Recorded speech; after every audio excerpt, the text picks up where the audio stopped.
Hello everyone, welcome back to my YouTube channel. मेरा नाम है साहिल अग्रवाल और हम आज इलेक्ट्रिकल इंजीनियरिंग के बेसिक टॉपिक पढ़ेंगे इलेक्ट्रिकल सब्जेक्ट का। वो है KVL and KCL.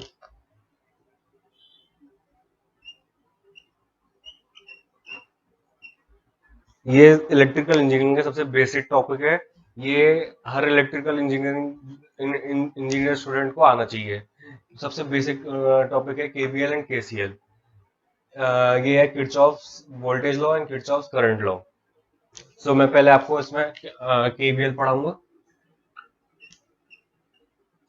Basically KVL क्या एक ये केवीएल क्या होता है? किसी भी हम सर्किट या नेटवर्क होता है, उसमें केवीएल की मदद से मतलब किसी भी ब्रांच में या किसी भी ब्रांच में करंट फाइंड करना है या किसी लोड के अक्रॉस पावर फाइंड करनी है या किसी सोर्स के अक्रॉस पावर फाइंड करनी होती है, तो हम केवीएल केसीएल की मदद से फाइंड कर सकते हैं।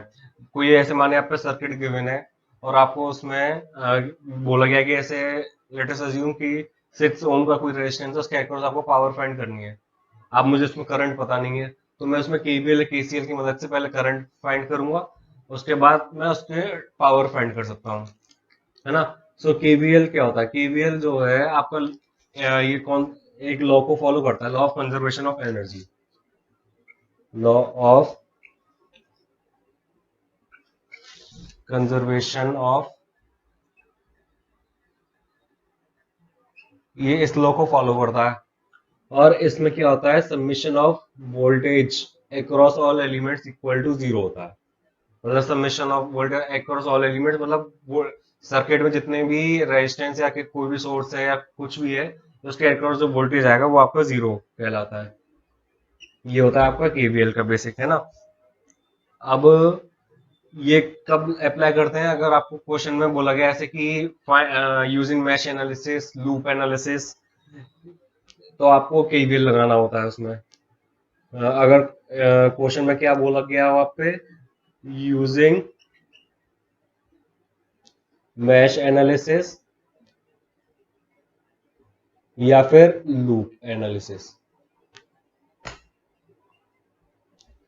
अगर क्वेश्चन में आपको बोला गया है कि using mesh analysis find current in this branch और find power in this across this resistance और अक्रॉस दिस लोड, सो हम उसमें मैश एनालिसिस टर्म आ गया, ये लूप एनालिसिस, तो आपको केवीएल ही लगाना है।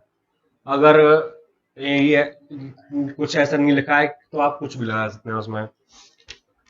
अब केसीएल क्या होता है? ये भी एक लॉ को फॉलो करता है, law of conservation of charge. Follow law of conservation of law of conservation of charge, ये इस लॉ को फॉलो करता है। और इसमें क्या होता है?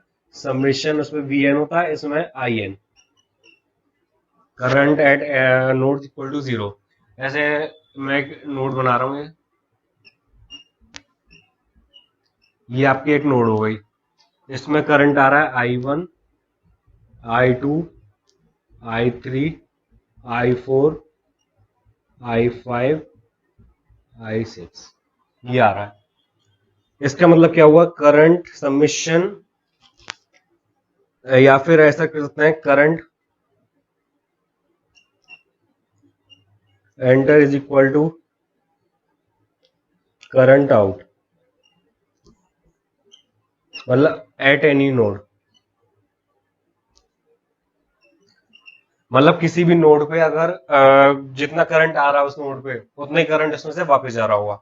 अब ऐसे इसमें देखते हैं कितना करंट इस नोड पे आ रहा है। At node A I one आ रहा है, आई फाइव आ रहा है, आई फाइव आ रहा है, और इसमें एक आई टू है, plus I two is equal to I three, I four, I six जा रहा है। I three plus I four plus I six, ये आ रहा है। क्या करा मैंने इसमें? किसी भी नोड पे current enter equal to current out कर दिया मैंने। तो उससे क्या हुआ? I one, I five, I two, I one, I five, I two आ रहा है। और कितना इस नोड से बाहर जा रहा है? नोड जो है आई फोर, आई थ्री, आई सिक्स, आई फोर, आई थ्री, आई सिक्स, ये हो गया। अगर आपको क्वेश्चन में बोला गया है ऐसे कि using nodal analysis find current in this branch, और सेम वही है आपका, जिसमें भी करंट फाइंड करते हैं पावर है, इसमें भी वही है। अगर नोडल मेंशन है तो आप केसीएल यूज करेंगे, अगर मैश एनालिसिस मेंशन है तो केवीएल आएगा आपका, अगर कुछ भी मेंशन नहीं है तो आप कुछ भी इनमें से लगा सकते हैं। अगर और इसमें क्या होता है, जैसे केवीएल आपने ऐसे केवीएल लगा दिया केसीएल लगा दिया, दोनों से आंसर आपका सेम आएगा। अगर आप केसीएल अप्लाई करते हैं, अगर 6 ओम का कोई रेजिस्टेंस है उसमें, मानिए क्वेश्चन में केसीएल से मानिए उसमें करंट आ रहा है इसके अक्रॉस 2 एम्पियर, अगर आप वही सेम क्वेश्चन आप केवीएल लगा के सॉल्व करते हैं तो आपका आंसर 2 एम्पियर ही आएगा उसके अक्रॉस, है ना। अभी मैं इसके मैश एनालिसिस और नोडल एनालिसिस के क्वेश्चन कराऊंगा थोड़े डीप में बिल्कुल, है ना। ये तो हो गया आपका केवीएल केसीएल। केवीएल होता है law of conservation of energy, और केसीएल होता है law of conservation of charge. इसमें summation of V N equal to 0, summation of I N equal to 0, ये होता है इसमें, है ना। ये मैश एनालिसिस या लूप एनालिसिस में काम आता है केवीएल, और ये नोडल एनालिसिस में केसीएल काम आता है, और इसमें बस वोल्टेज जीरो करना होता है बाकी, है ना। एक चीज और है जो इसमें बतानी है, एक आते हैं आपके इसमें ऐसे सोर्सेस होते हैं, सोर्सेस होते हैं, चलिए मैं आपको आगे बताता हूँ सोर्सेस के बारे में थोड़ा, है ना। जैसे मैंने बताया सोर्सेस होते हैं, ये आपके दो तरीके के होते हैं, एक होते हैं इंडिपेंडेंट सोर्स, एक होते हैं डिपेंडेंट।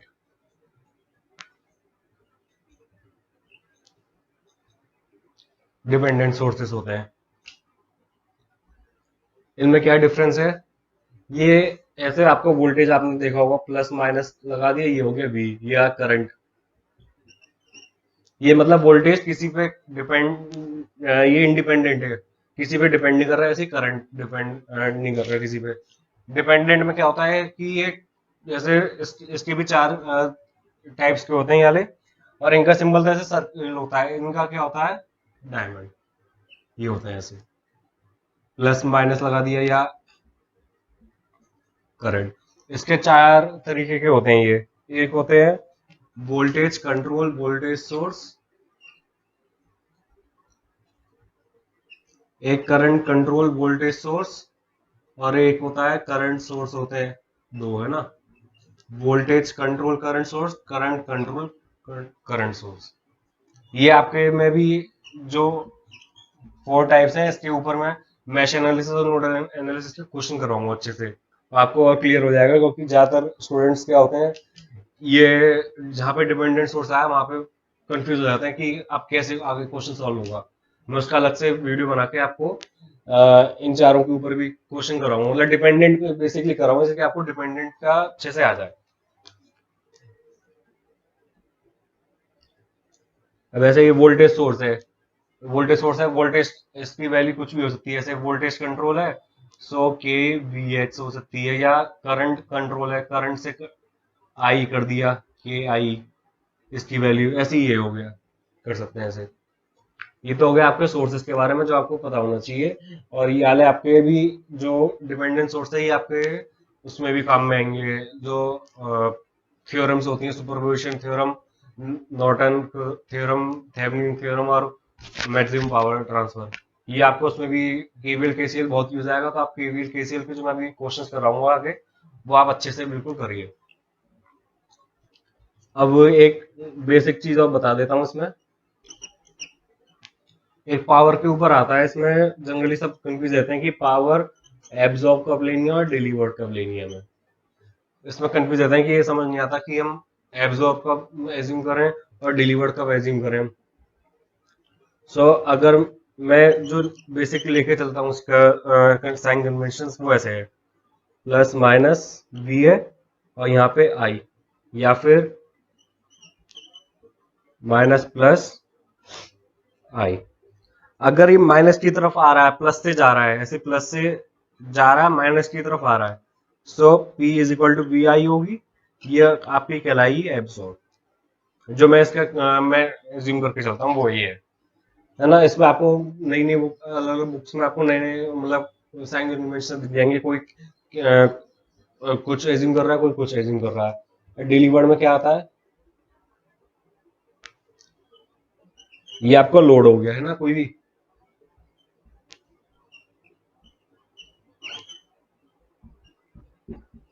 यहाँ पे यहाँ से ऐसे माइनस प्लस, हाँ यहाँ पे हो जाएगा P equal to V I bracket में डिलीवर्ड, ये एब्जॉर्ब। इसमें क्या है, ऐसे अगर माइनस से जा रहा है और प्लस की तरफ आ रहा है, सो ये होगा आपका डिलीवर्ड। और ऐसे माइनस से जा रहा है प्लस की तरफ आ रहा है आई, सो ये कहलाएगा आपका delivered. P equal to V I होता है तो वो हो गया।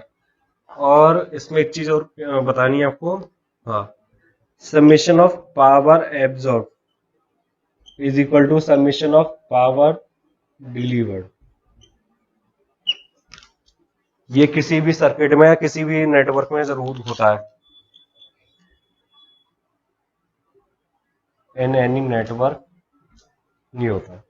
ये ऐसे किसी भी रेजिस्टेंस, किसी भी इसमें सर्किट में या नेटवर्क में आप कह लीजिए 5 to 6 एलिमेंट्स हैं, 2-3 करंट सोर्स हैं कोई, या फिर उसमें मतलब वोल्टेज सोर्स है, तो उस सर्किट या नेटवर्क में क्या होगा, पावर जितनी एब्जॉर्ब होगी उतनी ही डिलीवर्ड होगी। किसी को पॉजिटिव ले लियो, उसकी अपोजिट दूसरी जो होगी वो नेगेटिव कहलाएगी, है ना। और ये आपका केवीएल केसीएल करवा दिया मैंने आज आपको एक तो, और मैंने सोर्सेस का बता दिया और पावर बता दिया आज। ये मैंने आपको 4 चीज बेसिक बता दी इसमें, हाँ 4 चीज बता दी। अब मैं इसमें आपको आगे एक चीज और बताऊंगा, वोल्टेज डिवीजन रूल और करंट डिवीजन रूल। वो मैं आपको आगे बताऊंगा नेक्स्ट। देखते हैं voltage division and current division. So अब नेक्स्ट टॉपिक अपना voltage division rule.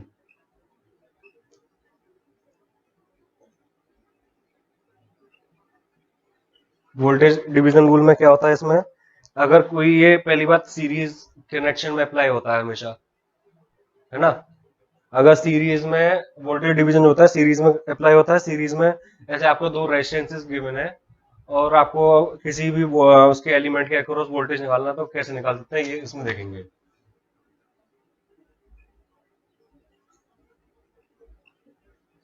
Apply in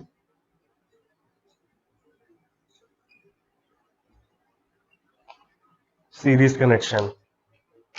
series connection में जैसे कि आपको इसमें सर्किट गिवन है, मानिए ये यहाँ पे वोल्टेज है,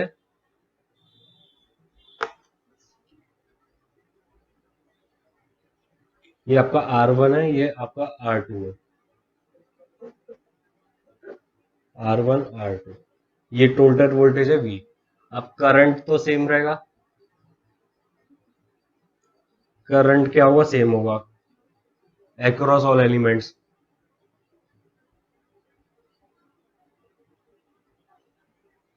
है ना। अब मुझे अब निकालना है इसके अक्रॉस, मैंने मान लिया V1 है, इसके अक्रॉस V2 है। अब मुझे V1 और V2 की वैल्यू रखनी है।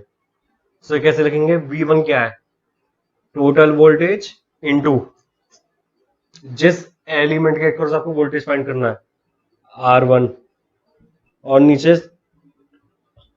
सारे रेजिस्टेंसेस का सम, ऐसी V dot R2,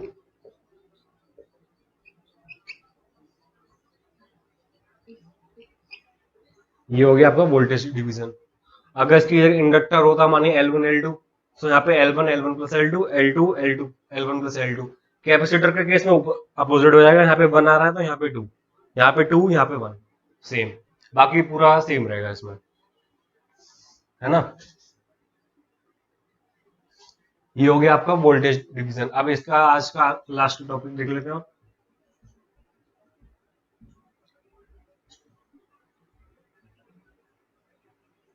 current division.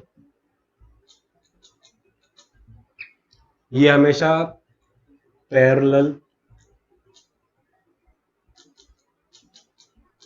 Connection में अप्लाई होगा। और जैसे आपको कोई सर पैरेलल में दो रेजिस्टेंसेस गिवन है तो उसमें अप्लाई होगा। सर्किट देख लेते हैं इसका। ये रेजिस्टेंस R1, ये R2।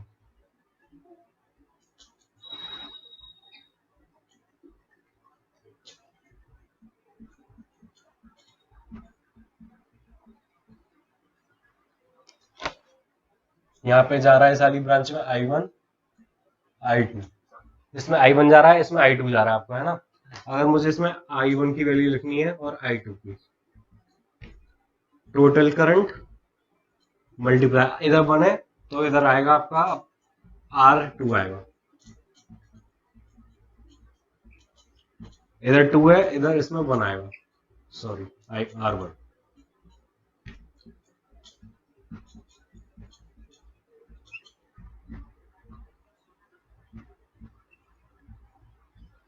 सो करंट डिवीजन में क्या है, ये हमेशा पैरेलल कनेक्शन में अप्लाई होगा, और वोल्टेज तो आपका इसमें सेम रहेगा।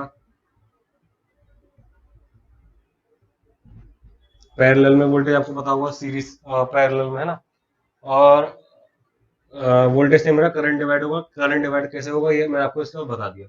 अगर जिस ब्रांच में करंट निकाल ले उसके अपोजिट डाला तो रेजिस्टेंस हमेशा, मगर दो ही पैरेलल में। अगर जैसे इसमें तीन, मतलब और कुछ सर्किट होता तो आप अप्लाई नहीं कर सकते। इसमें सीरीज में अप्लाई होगा, ये हमेशा उसमें अप्लाई होगा पैरेलल में। सो मैंने आज आपको केवीएल केसीएल सोर्सेस के बारे में बता दिया, पावर के बारे में बता दिया, और एक करंट डिवीजन रूल बता दिया, एक वोल्टेज डिवीजन रूल बता दिया, है ना। ये मैंने आज आपको बेसिक बता दिए पूरा इसमें। अब इन्हीं सबकी हेल्प से जो हम करेंगे क्वेश्चन, जो अब आगे क्वेश्चंस में सब ये सारे कंसेप्ट अप्लाई होंगे। केवीएल के भी मैं करवाऊंगा। केवीएल मतलब क्या हुआ इसमें, मैश एनालिसिस। ये इसका मतलब क्या हुआ, नोडल। ये सोर्सेस का मैं बताऊंगा, डिपेंडेंट के भी करवाऊंगा और इंडिपेंडेंट के भी करवाऊंगा। दोनों के अलग अलग लेक्चर्स लेके करवाऊंगा। पावर का भी करवाऊंगा, उसमें कंसेप्ट आएगा कि पावर फाइंड करनी है आपको एलिमेंट्स में। इनका भी मैं भी करवाऊंगा, इसका मैं नेक्स्ट लेक्चर में करवाऊंगा, है ना। सो अगर आज इन किसी टॉपिक में आपको कोई चीज समझ नहीं आई है, कोई पॉइंट समझ में नहीं आया, आप कमेंट बॉक्स में कमेंट करके जरूर बताइए, या मुझे आप मेल भी कर सकते हैं अपना डाउट जो भी है। मैं आपको नेक्स्ट लेक्चर में वो डाउट क्लियर करूंगा। और बाकी नेक्स्ट लेक्चर में हम एक पहले देखेंगे, सोर्स ट्रांसफॉर्मेशन के बारे में पढ़ेंगे, इसके बारे में पढ़ेंगे, सोर्स ट्रांसफॉर्मेशन के बारे में, और सोर्स ट्रांसफॉर्मेशन के बारे में पढ़ेंगे, और इसके साथ ही इसका एक क्वेश्चन देखेंगे नेक्स्ट लेक्चर में। उसके बाद में आपको ये सारे कंसेप्ट अप्लाई करके दिखाऊंगा। सो किसी को कुछ डाउट हो तो आप जरूर पूछ सकते हैं। फिर मिलते हैं नेक्स्ट लेक्चर में। Thank you so much.